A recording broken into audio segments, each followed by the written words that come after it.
Tenga la bondad de sentarse, amado hermano. Hemos estado hablando del reino de Dios. Y una de las cosas que el Señor ha puesto en nuestros corazones es que teníamos que redefinir lo que era el reino de Dios, porque algunas veces la iglesia o los que estaban enseñándonos anteriormente, años pasados, décadas pasadas, como que no enseñaron bien estos temas. Y cuando hablábamos del reino de Dios, en años, tal vez hace unos 20 años, se nos hablaba de dinero, se nos hablaba de ropa fina, ¿de qué más?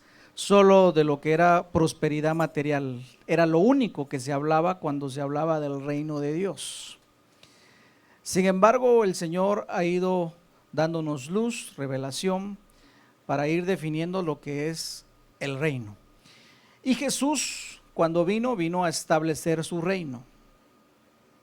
Lo vemos en el Antiguo Testamento, el Señor dijo: yo voy a levantar un pueblo que va a ser mío. Cuando viene Jesús, Jesús dice: ese mismo pueblo ahora lo vamos a volver un reino de sacerdotes, dice Apocalipsis. Quiere decir que Dios vino a establecer un orden. Ese es el reino de Dios, un orden, un gobierno. ¿Por qué? Porque si no tuviéramos el reino de Dios, tendríamos que quedarnos lamentablemente con el reino del mundo o el sistema mundo. Y como hemos visto, ¿cómo es el sistema del mundo, hermano amado? Corrupto. ¿Qué más? Pasajero. Y tiene una gran característica, todos los sistemas que ha creado el hombre tienen una gran característica, y es la injusticia. Vemos injusticias todos los días, hermano. Por eso Jesús vino a enseñarnos del reino y establecer su reino en nuestros corazones para que su orden, su gobierno esté con nosotros y podamos nosotros caminar en bendición. Mateo 6:33 dice: mas buscad primero el reino de Dios. ¿Y qué más? Y su justicia. Y todas las demás cosas vendrán por añadidura. Pero la orden del Señor, ¿cuál fue? Buscar primero ese reino, ese gobierno, ese sistema que Él vino a, ese gobierno que Él vino a establecer, ese orden que vino a establecer, que ahora está en nuestros corazones y que un día cuando Él vuelva va a estar a toda su plenitud. Pero por eso se hace necesario que nosotros podamos buscar ese reino. ¿Cuántos dicen amén? Ahora, el Señor dijo que teníamos que buscar ese reino y su justicia. Reino, justicia. Y cuando hablamos de justicia, tiene que ir amarrado, le digo yo, la misericordia del Señor. ¿Por qué? Porque juicio sin misericordia no se hará, dice la palabra, porque sobre el juicio triunfa la misericordia. ¿Cuántos dicen amén? Qué palabra tan linda, ¿verdad? Ahora yo quiero que veamos algo antes como introducción. Segunda de Reyes 24:14. Vamos a ver el sistema babilónico, que usted sabe que Babilonia aparece desde Génesis hasta Apocalipsis. Ese es el sistema mundo, o es el sistema que está gobernando ahora. Vea usted las características que tienen esos gobiernos o ese sistema, y que lo tienen todos los gobiernos. Cuando llegó Nabucodonosor, dice la palabra, él se llevó en cautiverio a todo Jerusalén, a los jefes, a los hombres valientes, a los 10,000 cautivos, a los artesanos, a los herreros. O sea, él se llevó todo lo que él pudiera aprovechar, explotar o ser útil. Pero mire a quién dejó, como dice la palabra, que no dejó a nadie, sino a quienes, a la gente más pobre y necesitada, la dejó ahí tirada. ¿Qué te quiero decir con esto? Por eso necesitamos el reino de Dios, porque todos los gobiernos, demócratas, socialistas, sea como le quiera llamar el hombre, siempre dejan tirados ¿a quién? A los más pobres y a los más necesitados. Por ahí decía alguien, ¿verdad? De tal país solo nos mandan no nos mandan lo mejor, ¿verdad? Porque el mundo siempre va a buscar qué características, qué capacidades tienes. Pero si tú no me funcionas, ¿cuál es el sistema mundo? El sistema mundo nos dice: hazte amigos de aquellos que puedas sacar provecho. El sistema mundo nos dice: hazte amigos de los que tienen dinero, de los que te puedan enseñar para tener buenas palancas, cuello, dicen en otros países. Así es el sistema del mundo, ¿verdad? Injusto.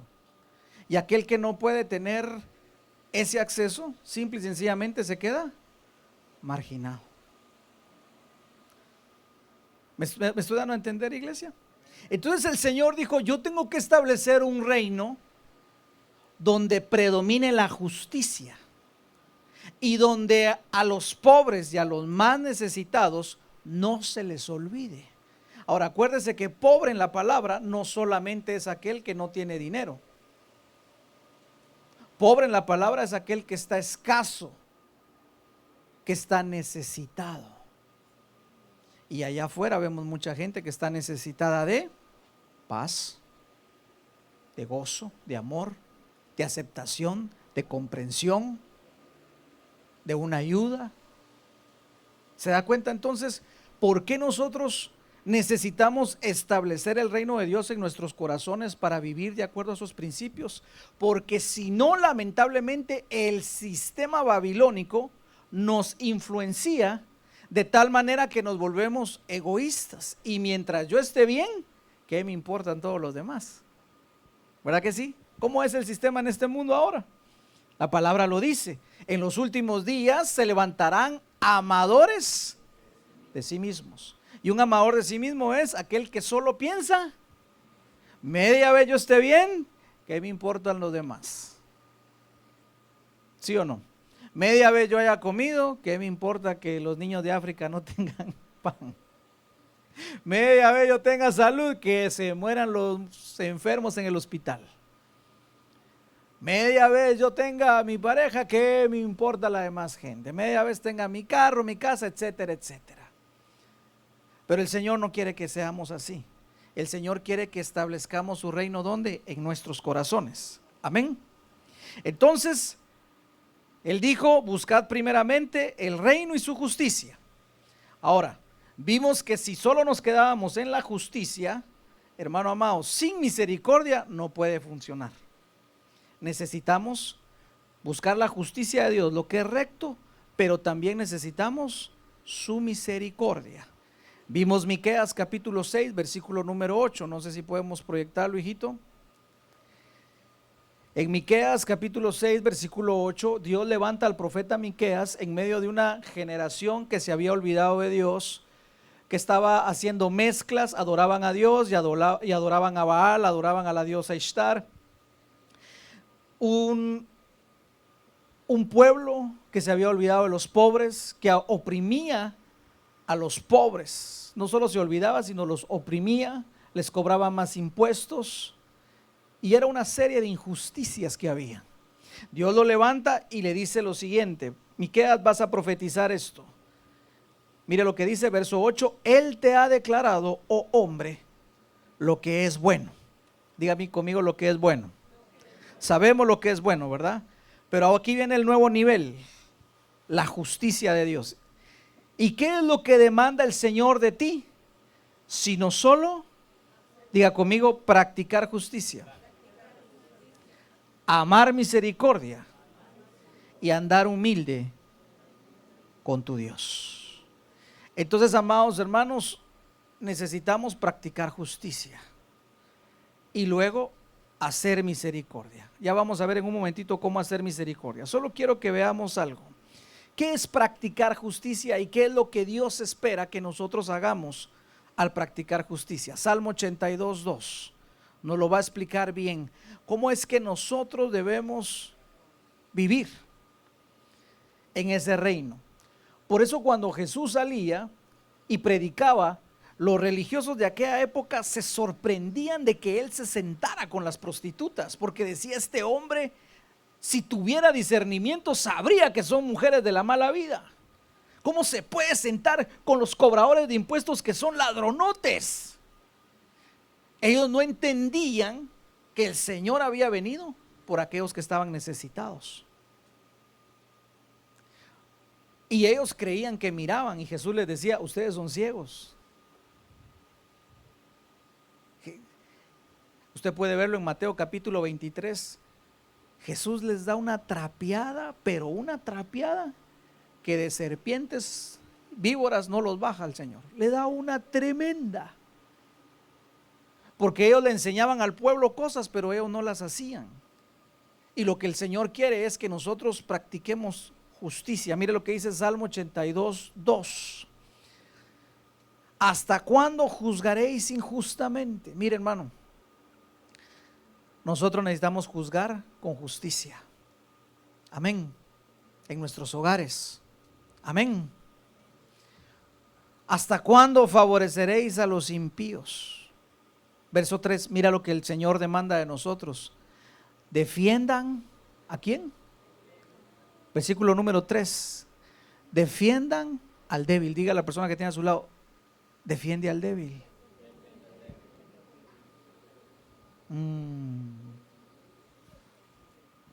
Pastor, pero es que si hay un problema en mi trabajo, yo no me voy a meter. ¿Y si la palabra dice defiende al débil?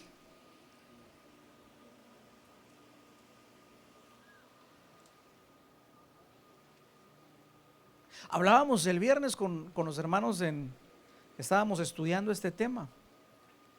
Y uno de ellos decía: pastor, yo vi cuando una persona que era ciudadana le hizo una tremenda humillación a otra persona que no tenía papeles. ¿Qué haría usted en ese caso? Podemos tener dos opciones. La primera es decir: yo no vi nada. O podríamos juzgar: ¿y para qué vienen y no tienen papeles? Pues. O podríamos defender a aquel que está débil, porque él tiene una debilidad. ¿Se da cuenta?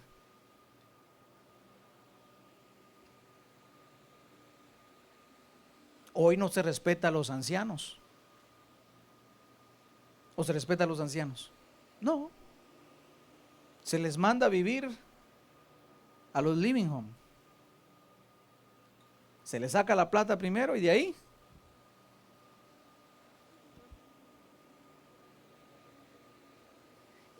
Y si el anciano quiere decir algo, ¿qué le dice el hijo? Venite pues, viejo. Defender al débil. Pastor, pero es que esos no son problemas míos. Yo creo que sí son nuestros problemas. Porque Dios no aguanta las injusticias. Por eso envió a Jesús. Porque hubiera sido más fácil eliminarnos a todos juntos, ¿verdad, hermano? Pero Él en su misericordia envía a Jesús. ¿Y qué era lo que hacía Jesús? Defendía a los débiles. ¿O no los defendía? ¿Se acuerda cuando iban a apedrear? Es cierto. Aquella mujer adúltera estaba débil. ¿Y quién se metió a defender? Jesús.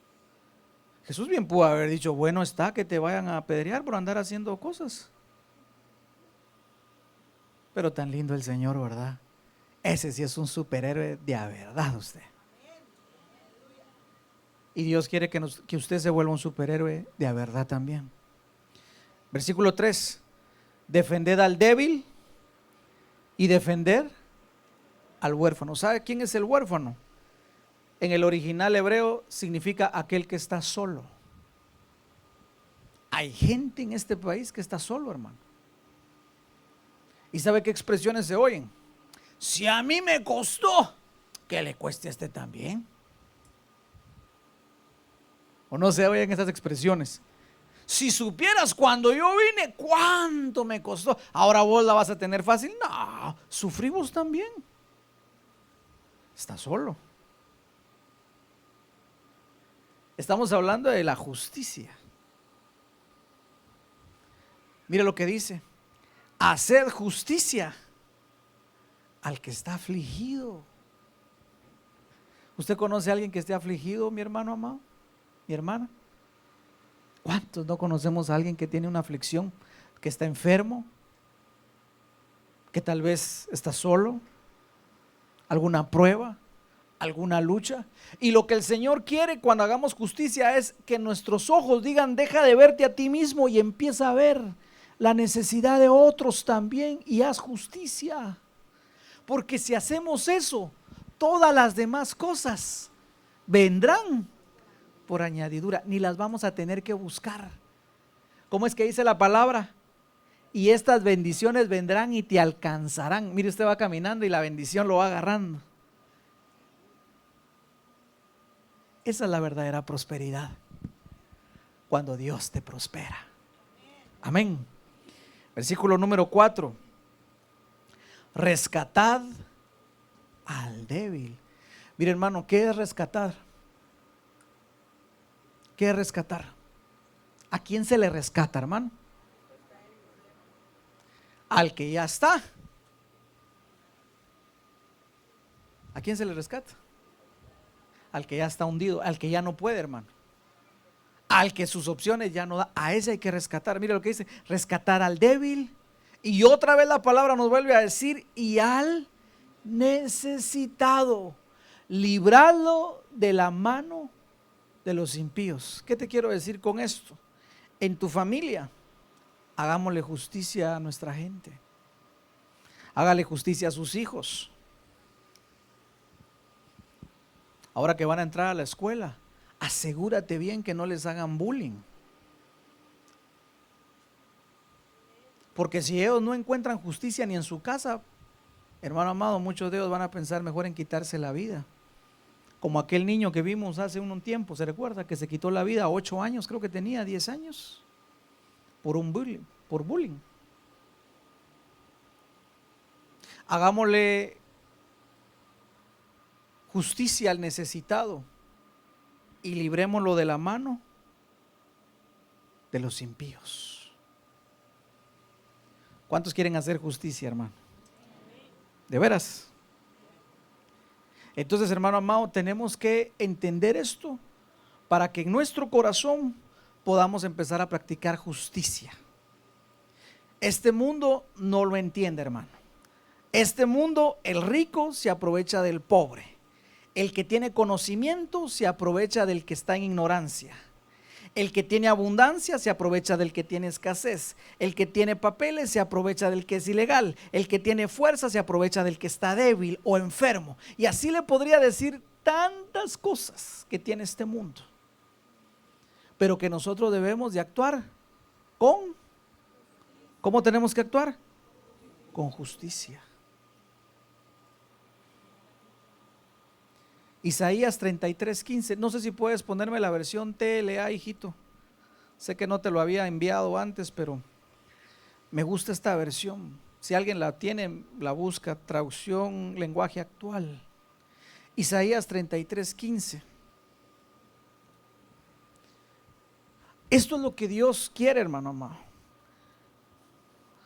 Recuérdese usted que el pueblo llegaba y quería ofrecerle sacrificios al Señor, y el Señor dijo: yo prefiero que me obedezcan a que me traigan un montón de sacrificios.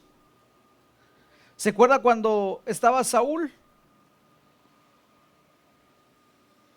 Llega Samuel y le dice: ¿por qué no obedeciste? Es que el pueblo, es que tantas cosas, vos no venías, venías tarde para variar, y entonces yo me adelanté y yo lo hice. ¿Y qué? ¿Y qué le dijo Samuel a Saúl? El obedecer es mejor que los muchos sacrificios. Isaías 33:15. Tenemos la traducción lenguaje actual. Me gustaría leerlo en esa versión. Me llamaba mucho la atención lo que el Señor decía. ¿La tienes por ahí, hijito? Colócala, por favor. Isaías 33:15, traducción lenguaje actual.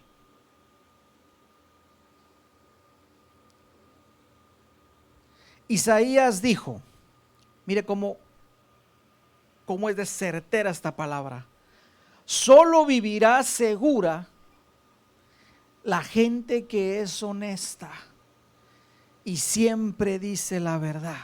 Mira la justicia de Dios. Tú sabes que estamos viviendo tiempos de juicio, pero el Señor nos dice, esta es la gente que va a vivir segura. No va a tener que tener miedo de los huracanes, ni de los bombazos, ni de la economía, ni del asalto, ni de nada de eso.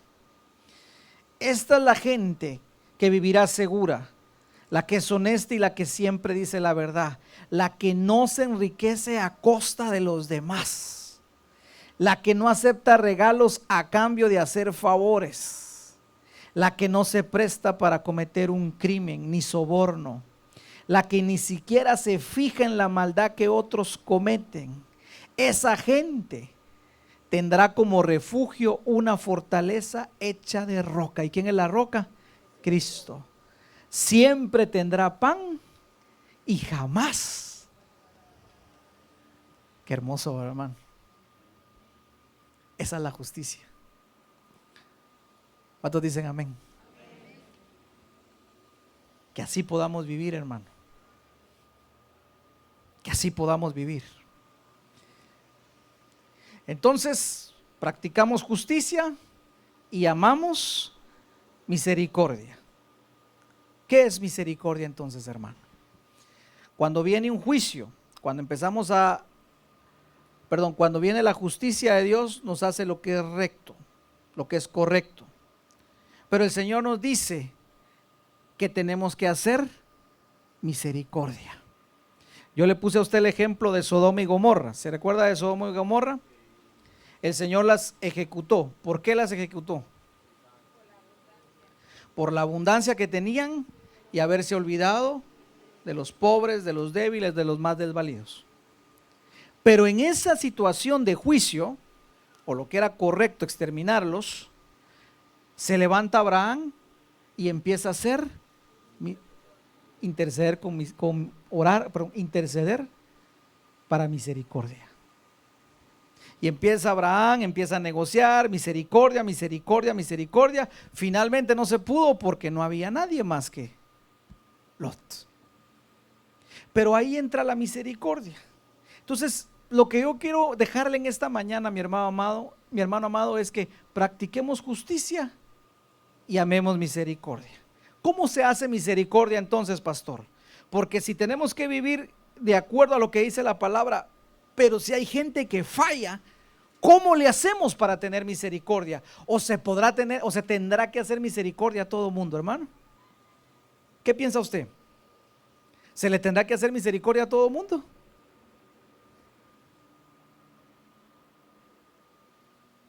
¿Dios le hizo misericordia a todos? No a todos. ¿No se le hizo a todos o sí? Dios es misericordioso, pero el Señor le hace misericordia a todos. ¿O hay momentos en los que Dios dice, a este sí no le hago misericordia?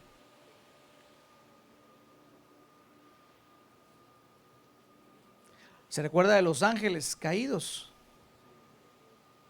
¿Qué dice el Señor? No hubo misericordia. Esos están allá esperando el juicio para ser lanzados al lago de fuego. ¿Se recuerdan de Lázaro, del rico? Cuando estaba en el infierno, Padre Abraham, ten misericordia de mí, envía a Lázaro que me venga a dar agüita. ¿Y qué le dijo a Abraham? Ay, mi hijo lindo, no se puede. Y él clamó por misericordia. Él dijo, ten misericordia. Ya no se puede. O sea, sí hay gente a la que ya no se le hizo misericordia. Entonces, pastor, en el reino de Dios, ¿cómo se hace misericordia? puesto que la palabra dice que su misericordia es eterna. Sí, el Señor, su misericordia es eterna, pero el Señor también sabe a quién hacerle y a quién no. Por eso dice que no es del que quiere ni el que corre, sino del que Él quiere hacerle misericordia. Pero vamos a ver unos principios. Proverbios 28:13. Veamos unos principios que nosotros podemos ver en la palabra para practicar justicia y amar misericordia. ¿Cómo se hace misericordia en el reino? Proverbios 28:13 dice así la palabra: el que encubre sus pecados no prosperará, mas el que los confiesa y los abandona, otra versión dice se aparta, ¿qué va a alcanzar? Misericordia. Mire entonces pues, hermano, ¿cómo practicamos misericordia? ¿Cómo se alcanza misericordia? A través de confesar y apartarnos. Pero a mí me llama la atención algo: el que encubre sus pecados no prospera. ¿Se acuerda de David cuando falló con Betsabé? ¿Qué hizo David cuando falló con Betsabé? Al comienzo, ¿qué hizo? Y dijo: Urías, venga, llévese a su esposa, haga lo que tenga que hacer, la embaraza y aquí no ha pasado nada. ¿Lo quiso encubrir o no? Claro. Ahora, ¿sabe qué sucede, hermano amado? Que cuando nosotros callamos, la misericordia de Dios se aparta, porque como Él es justo, Él tiene que obrar en justicia. Y entonces David se calla y llega un momento en el que él dice: mientras callé, mis huesos se envejecieron. ¿Sabe qué dice otra versión? Mientras callé, mi cuerpo se enfermó. Aquí tenemos mucho que hablar, hermano. Mientras callé, mientras encubrí mi pecado, mis fuerzas se vinieron abajo. ¿Sabe por qué hay mucha gente enferma? Porque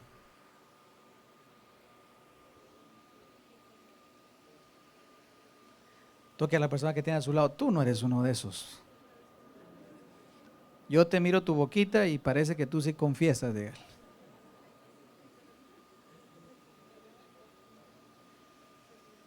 Pero mire qué tremendo. Mientras yo callé. Ahora, ¿cómo es esto posible? Porque muchas veces, hermano amado, nosotros cometemos pecados y nos callamos. Entonces la misericordia de Dios no puede fluir, porque el que encubre no alcanza misericordia. ¿Cuántos quieren misericordia? Yo sí quiero, hermano.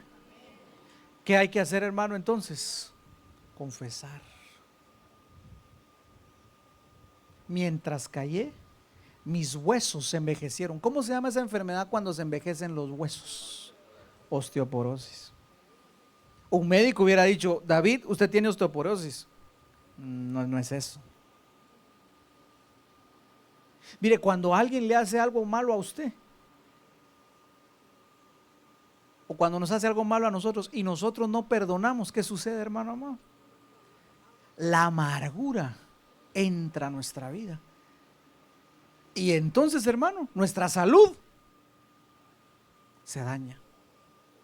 Mire por qué es tan importante que nosotros en el reino de Dios confesemos, hablemos. Me llama mucho la atención esa palabra encubrir, si lo puede escribir ahí. Es el hebreo que significa alimentar, llenar un vacío, algo secreto, algo que se guarda. Otra versión dice, esta palabra encubrir es engordar. Entonces nosotros cuando callamos, ¿qué es lo que hacemos con el pecado? Lo engordamos, hermano. ¿Qué es lo que hacemos con el pecado? Como que lo vamos alimentando, lo vamos llenando con eso, como que es un vacío, hermano amado. Pasan los días y ¿qué sucede? El problema se vuelve mayor. Por eso, hermano amado, nosotros tenemos que declarar. ¿Cuántos dicen amén? Pastores, que si a mí no me preguntan, yo no digo. Estás encubriendo. Así decía David. Porque cuando empezó a hablar David, David estaba tranquilo y aparece un profeta llamado Nathan. Y le dice: David, te voy a contar una historia. A ver, Nathan, siéntate aquí, mi amigo, échate una de vaquero, le dice. Ahí te va. Había un hombre que era muy rico y tenía mucho ganado y tenía muchas corderitas. Y había otro que era tan pobre que solo tenía una corderita. Y vino el hombre rico y una vez pasó por donde estaba este hombre y le quitó la corderita y se la llevó. David se enoja y dice: ¡es desgraciado! Tiene que pagar. ¿Con cuántos? Con 4 tantos. Y Nathan le dice: ese desgraciado eres tú. Y ahí dice: pequé. Ahora, lo que a mí me encanta de David, hermano amado, es que ahí mismo se tira y reconoce su pecado. Empieza a llorar, se arrepiente. Es que fue tremendo, hermano. Adulteró y de ahí asesinó. O sea, no era, si usted lo mira así, no era tan era delicada la situación. Pero él empieza, cuando él entienda todo eso, te vas a dar cuenta que en ese periodo donde él comete ese adulterio, él ya no escribió salmos.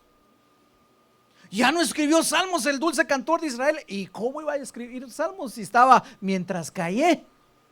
¿Qué unción iba a tener? ¿Qué inspiración iba a tener? ¿Qué salmos le iban a salir? No le salía nada. Porque, hermano amado, cuando uno está encubriendo, hermano amado, uno se empieza, discúlpeme la expresión, a chupar por dentro, hermano. Se enferma, solo problemas, se enoja, se amarga. Uno no puede disfrutar nada. Porque, hermano amado, así es eso.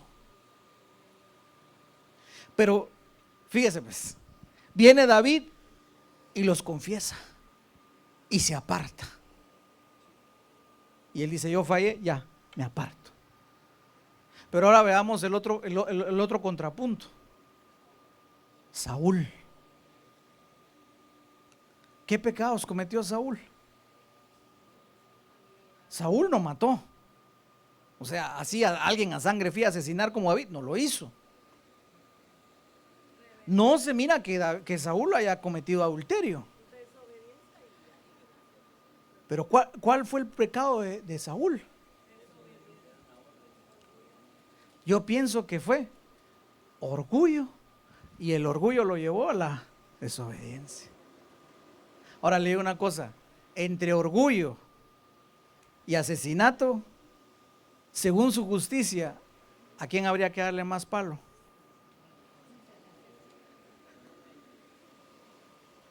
No podemos llegar con un juez: mire, señor juez, yo lo acuso de tener orgullo. No se puede. Pero ese es el sistema mundo. Pero en el sistema de Dios, el que encubre no prospera. Y Saúl, cuando le dijeron: Saúl, ¿qué pasó que no obedeciste? ¿Qué pasó con los órdenes? ¿Qué le dijo a Samuel? Mira la hora. Siempre llegando tarde. Y yo, como comienzo puntual, yo le di, yo me esforcé, y yo hice el sacrificio. Y le correspondía a él ofrecer el sacrificio. Solo a los sacerdotes podían ofrecer el sacrificio. Pero él dijo: a mí me vale. Yo aquí sigo siendo el rey.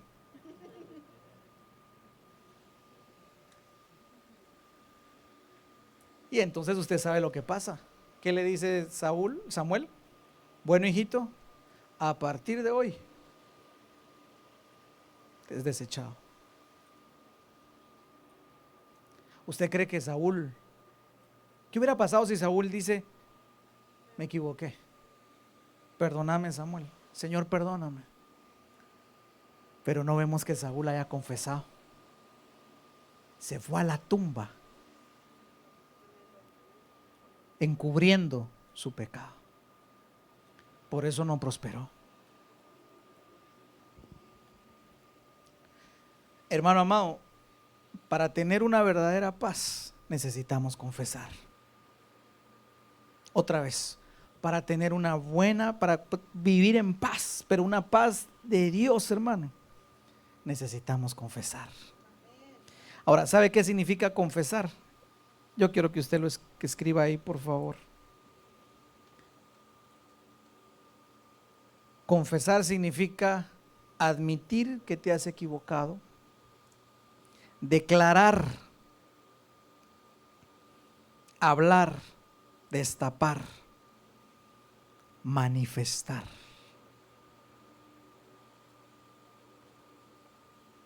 Entonces, hermano amado,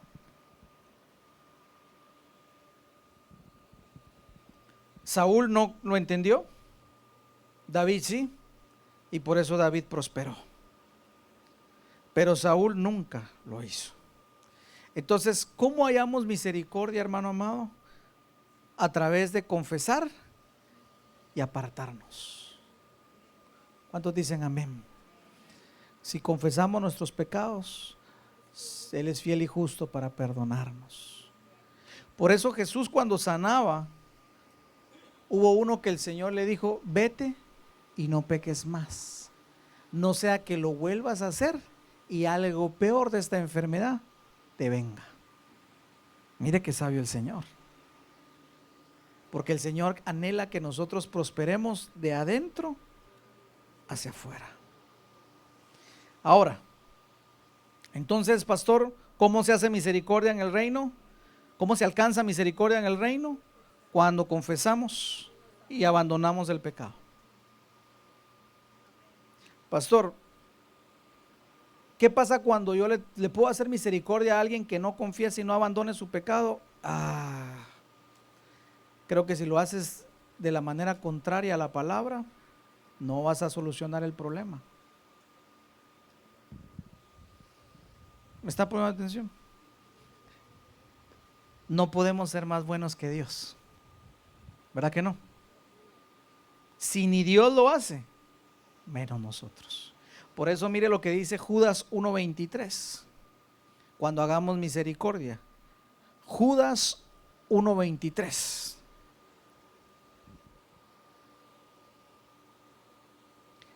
Dios ama al pecador, pero aborrece el pecado. Dios ama al pecador, pero no quiere saber nada del pecado. Judas 1:23 lo explica bien. A otros salvad arrebatándolos del fuego. Amén.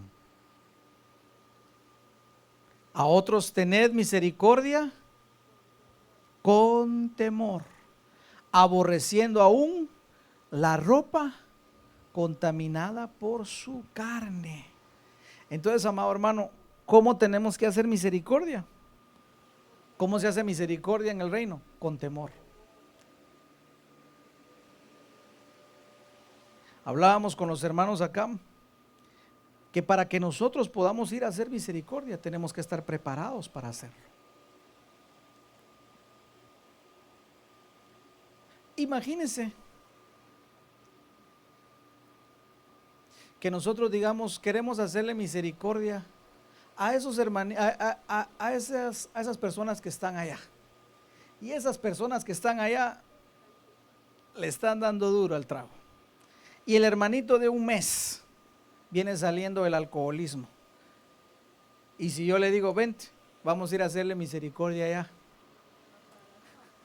¿cómo cree que va a terminar el hermanito? Por eso hay que hacer misericordia con temor.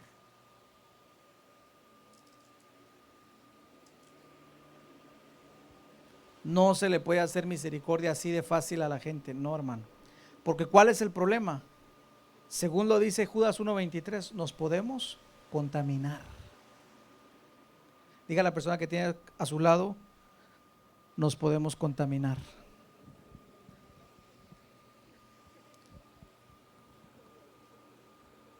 Aún con la ropa. ¿Qué dice usted? ¿O será que la palabra es exagerada usted, hermano? Aún con la ropa.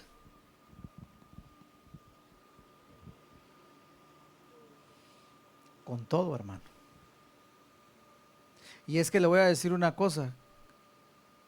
Con muchos objetos se abren puertas espirituales. ¿O no dice la palabra que cuando llevaban prendas del apóstol la gente sanaba, pues? Mire qué tremendo. Así que a partir de hoy ya no prestar ropa.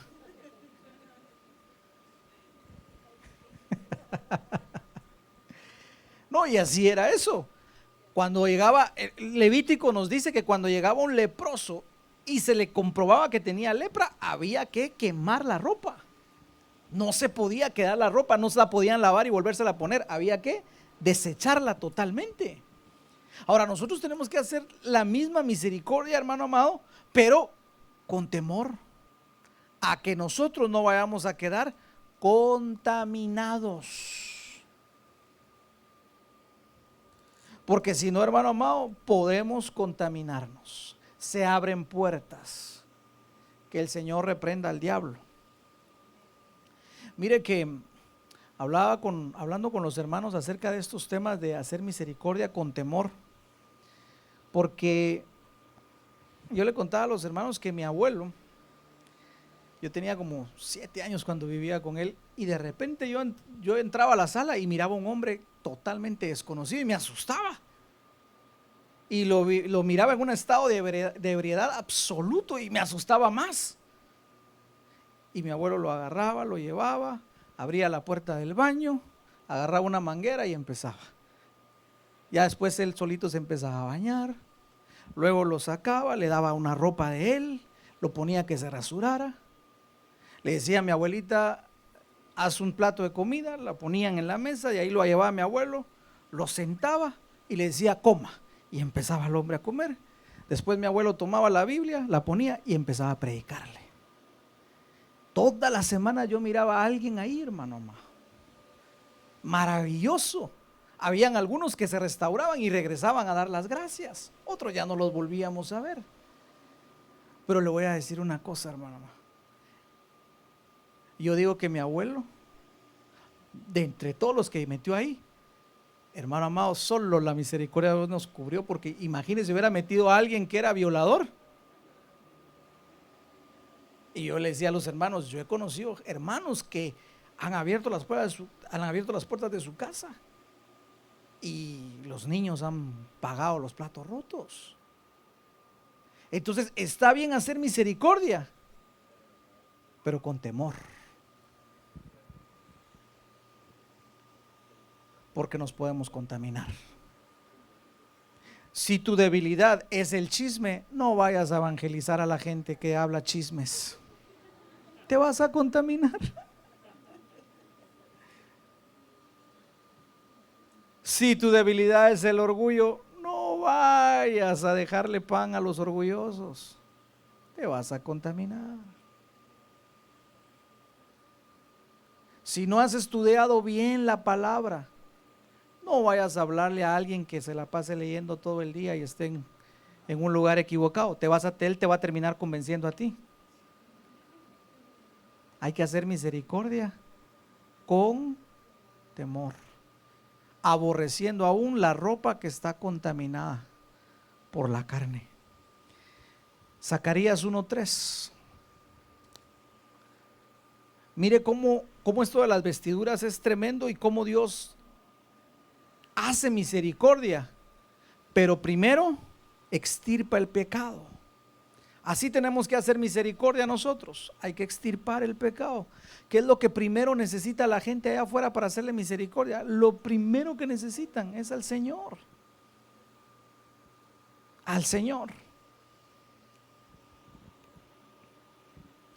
Zacarías 1:3.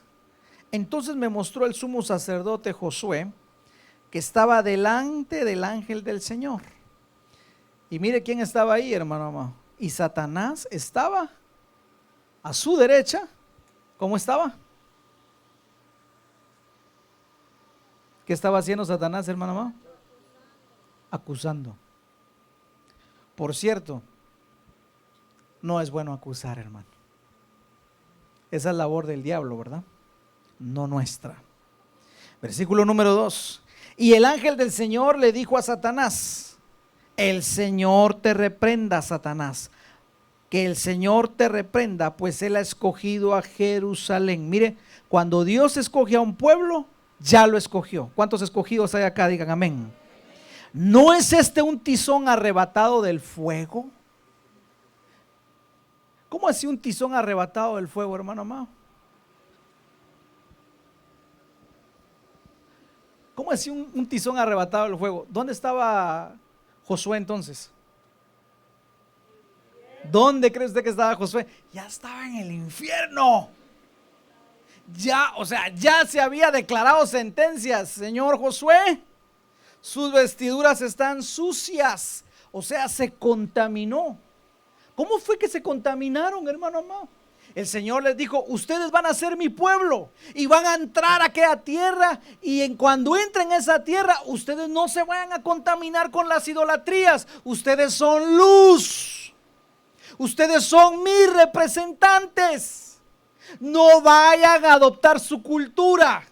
No vayan a adoptar sus creencias. No vayan a adoptar su forma de vida. Ustedes son míos. ¿Y qué fue lo que hizo el pueblo? Lo primero que le dijeron, lo primero que no cumplieron.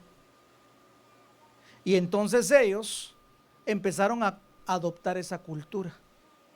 ¿Y cuántos dioses tienen ustedes? Solo uno. Aquí tenemos 1500. Y aquí tenemos dioses para todo. Dios de la luna, Dios del pelo, Dios de todo, hasta para tirar. Aquí hay abundancia de dioses. ¿Y cuántas mujeres pueden tener? Solo una. Aquí tenemos un montón. ¿Por qué no intercambiamos?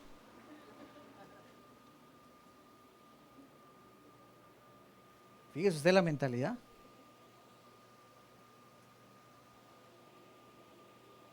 Y empezaron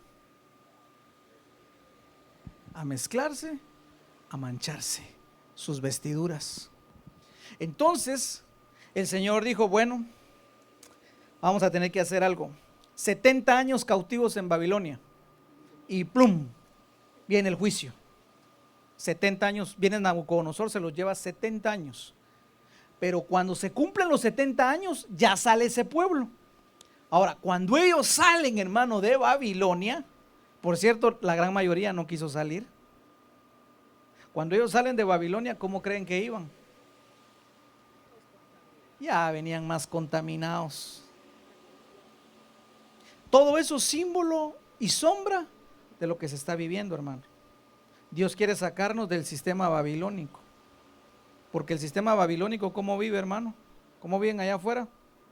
Ten las mujeres, ten los hombres que quieras, acuéstate con quien quieras, egoísta, no compartas, ama el dinero, ama el trabajo, ama los vicios, ámate a ti mismo. Todo eso solo es sombra de lo que está pasando ahora. Entonces, cuando salen ellos, ya salen contaminados. Y muchos de ellos no quisieron, salieron de Babilonia, pero Babilonia no salió de sus corazones, lamentablemente. Porque ya venían contaminados. ¿Se acuerda de Daniel? ¿Qué dijo Daniel? Eso hablábamos ayer. Llegaron los jovencitos. Cuando llegaron a Babilonia, ¿qué fue lo que dijo Babilonia? Ustedes se tienen que amoldar a nuestra cultura. Se le cambian esos nombres hebreos, ahora van a tener nombres babilónicos: Sadrach, Mesach y Abednego. Y llegó Aspenaz y le dijo: ustedes tienen que comer de la comida del rey. ¿Qué dijeron los muchachos? No nos vamos a contaminar. Pero si son unos manjares, señores, la comida del rey. ¿Se puede imaginar qué comida la que tenían ahí, hermanos? Corderito, lechón, ¿qué más? Pernil, chicharrones, carnitas, taquitos al pastor. Ya me dio hambre. Pero ¿qué dijo Daniel? Nosotros no vamos a contaminar. Y ellos dijeron, sí, ustedes tienen que adoptar la forma en que se vive en el mundo. Ellos dijeron, no, no nos vamos a contaminar. Aunque nos pongan sobrenombres, aunque tengamos que aprender babilónico, aunque nos tengamos que aprender su historia, no nos vamos a contaminar ni vamos a adorar sus ídolos. Ah, pues sí los van a adorar. Si no, los metemos al fuego. Pues nos vamos al fuego, dijeron ellos. ¿Y qué dijo Nahu, hermano? Me calientan ese fuego, ese horno 7 veces más. Y los volvió a llamar y les dijo, les último chance. Si no adoran a la estatua, ahorita van a salir como chicharrón. Y él dijo, aunque salgamos con todo y tortillas, dijo, no te vamos a adorar. Hermano amado, y los meten ahí. Esa debe ser la fe que nosotros debemos tener. Justicia, rectitud. Yo no me contamino, yo no me contamino. Un tatuaje, hombre. Por un tatuaje Dios no te deja de amar, hombre. Por un tatuaje Dios te va a seguir amando. Si Dios ama a todos o no ama a todos. Mire, Dios ama a todo mundo, pero que todo mundo entre en el cielo, esos son otros 20 pesos, hermano.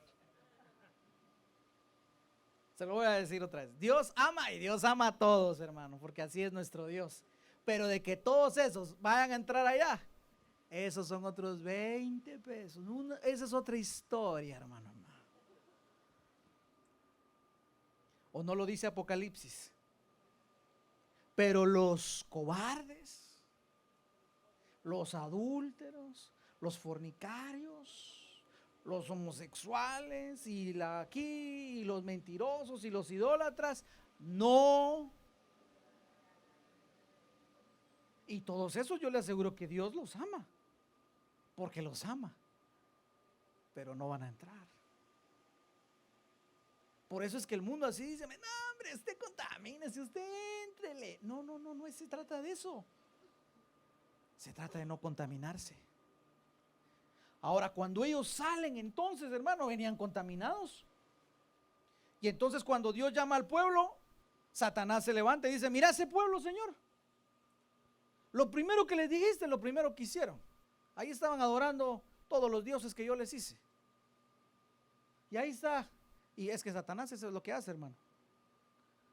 Se puso a acusar. ¿Quién es el acusador de los hermanos? Por eso cuando tú vengas a la iglesia, hermano, y de repente escuches una voz, hipócrita, ¿cómo levantas tus manos? ¿Usted qué tiene que hacer? Te reprendo, Satanás. ¿Quién es el que acusa? ¿Quién es el que acusa? ¿Quién es el que acusa? Dios no acusa, hermano. ¿Qué es lo que hace Dios? Con cuerdas de amor te mandaba a traer. Qué diferencia, ¿verdad? El Señor no pone la mano, no pone el dedo. Por eso cuando estés aquí alabando, ahí es cuando el diablo empieza, no alabes. Ayer dijiste tal palabrota. Ay, cómo no, y aquí levantando las manos. Ay, no. ¿Qué tiene que decir usted? Te reprendo, Satanás.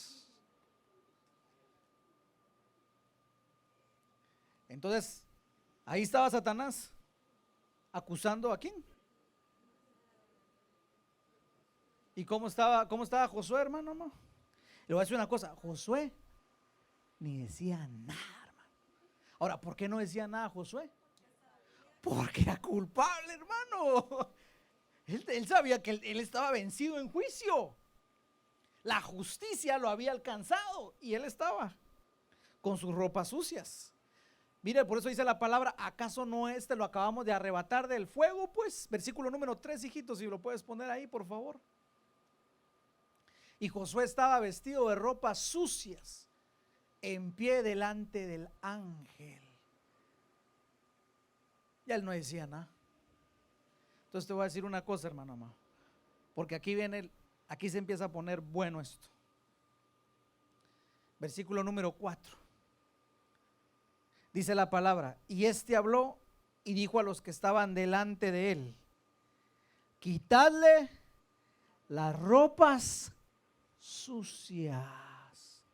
Entonces importan las ropas. Claro que importan las ropas, hermano. Claro. En el reino de los cielos uno no va a llegar vestido como a uno se le da la gana, hermano.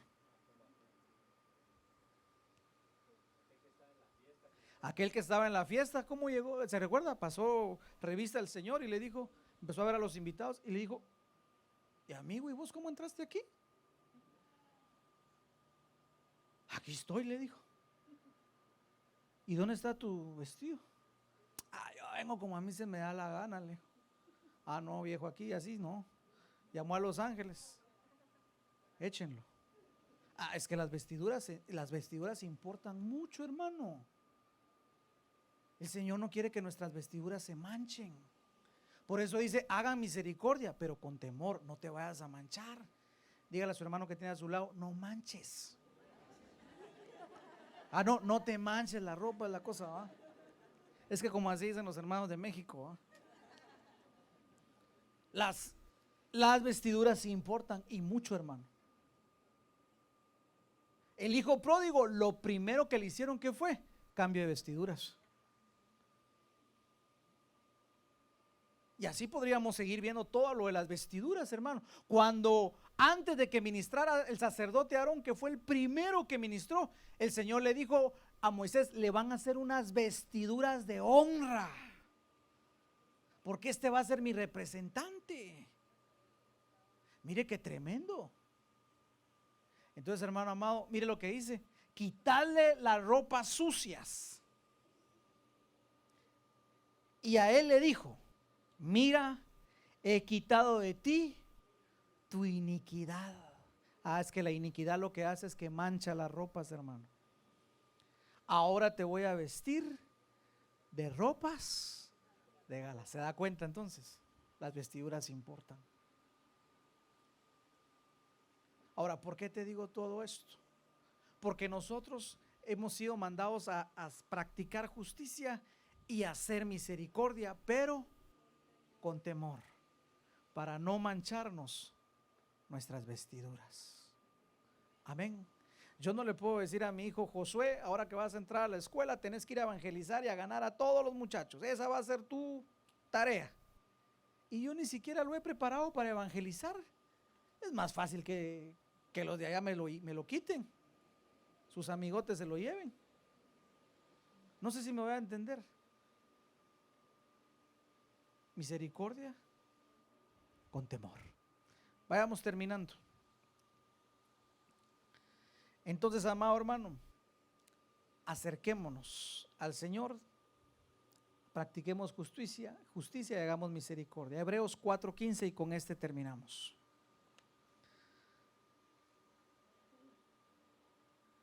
El Señor te trajo en este día para que escucharas este mensaje y a partir de hoy practiquemos justicia y amemos misericordia.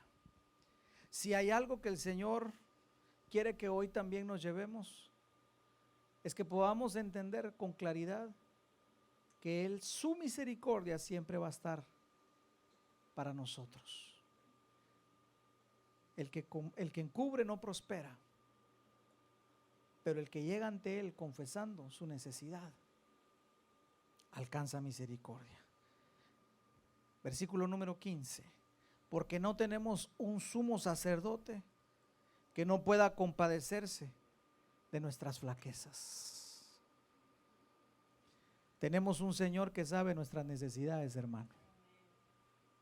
Tenemos un sumo sacerdote que conoce nuestras debilidades, hermano. ¿Se goza por eso usted, hermano? Se goza.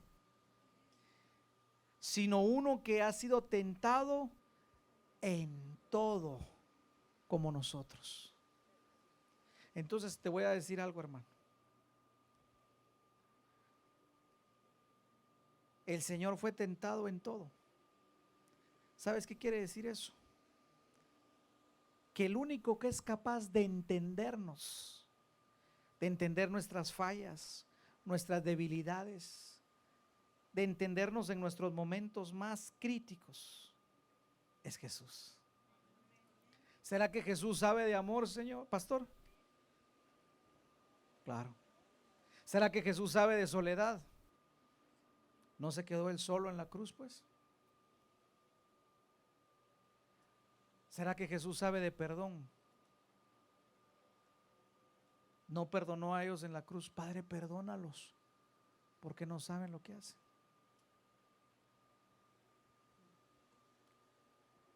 Él es el único que nos sabe entender, hermano. Uno que ha sido tentado en nosotros, como todos nosotros, pero sin pecado. Versículo número 16. Por tanto, dile a la persona que tiene a tu lado, acércate.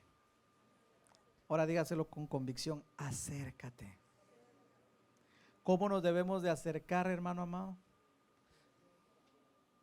¿Se recuerda de Josué? ¿Cómo estaba Josué? Ahí estaba en el trono. Pero ¿cómo se acercó él? ¿Cómo debemos acercarnos nosotros?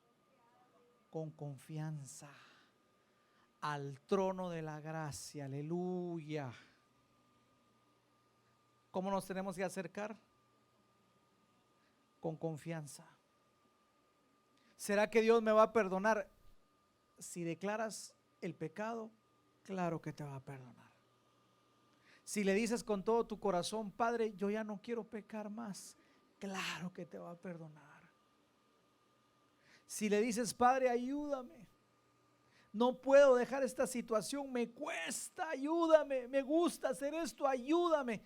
Hermano amado, ¿cómo no te va a ayudar Él? Por eso dice la palabra, si nos acercamos confiadamente, mira, a ese trono de la gracia, vamos a recibir misericordia. Acerquémonos con confianza al trono de la gracia para que recibamos misericordia. ¿Te acuerdas de Josué? Dígame, ¿qué dijo Josué? Aquí estaba el diablo y lo estaba acusando. ¿Qué dijo Josué? ¿Qué hizo Josué? Entonces, ¿por qué le cambiaron las vestiduras? Misericordia. Ya no admitió, él ya no dijo, ya no, yo soy inocente, Señor, pero es que yo no sabía. Él no se defendió. Él cayó. ¿Por qué cayó? Porque estaba admitiendo, reconociendo, descubriendo su pecado. Cuando nosotros nos acercamos así, hermano amado, recibimos misericordia y hallamos gracia, fuerza, poder, ayuda para cuando venga ese momento oportuno. Entonces te dejo con esto. Si en algún momento te llegas a sentir como Josué, solo acude al trono de la gracia. Reconozcamos nuestras faltas y hallaremos misericordia para la ayuda oportuna. Amén. Póngase de pie, vamos a orar.